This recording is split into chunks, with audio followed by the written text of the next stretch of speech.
Woman known as Brick Lady charged in Houston after being accused of making the whole thing up, raising $42,000. So nobody read the article though, huh? Consciously, when are you gonna apologize because that little heifer was scamming?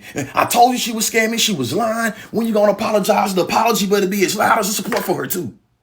And before we even get into what the article proves and disproves, let's state the obvious. A lot of y'all don't have as much hope and legitimacy into the system or the legal process until it's about disproving support of a black woman. Then all of a sudden, y'all become legal advocates because just a couple of days ago, y'all was all about Martin Luther Majors being a victim of the system because his victim lied about the details in which how it happened.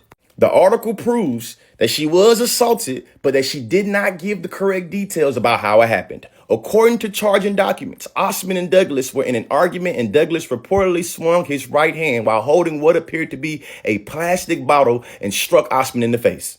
Now, why is the headline written in the way to presume she made the whole thing up when the article itself states that she was assaulted, but that she allegedly lied about how she was assaulted? So for the people in the back, the reason why she's being charged with fraud is because law enforcement has said, no, you were assaulted, but you lied about how you said you was assaulted. Therefore, all the money you raised is fraud, which literally leaves me scratching my goddamn head. Now, the GoFundMe that is being called into question was about helping her recover and paying for medical bills because she was assaulted. Now, the article itself states that she was assaulted. So what a fraud come in?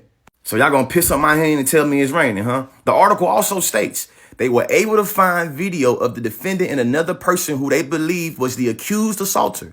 They got in the car. They both got out the car. The defendant slapped the male who responded by slapping her back. He did have a water bottle on his hand, and we think that's what left a mark on her face, but it was mutual combat. That's what they said. So they charged this woman with fraud because she said she was hit by a brick, but they said she was hit by a water bottle, but they do acknowledge she was hit. They do acknowledge it was marks left on her face. So she can't get a GoFundMe to take care of what? And then this really the part that had me scratching my ass. TikTokers provide police information on Osman false claims past alleged scams. During the investigation, detectives said they received call from Daphne Sutton, a mental health advocate and blogger on TikTok, who believed Osman was conducting a scam because similar situation happened in Minneapolis in 2020.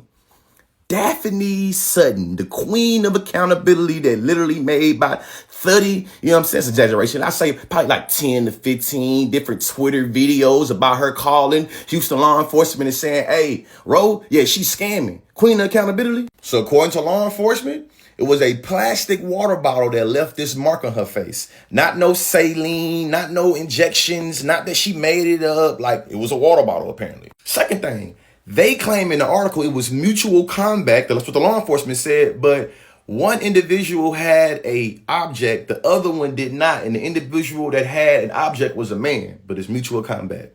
Interesting.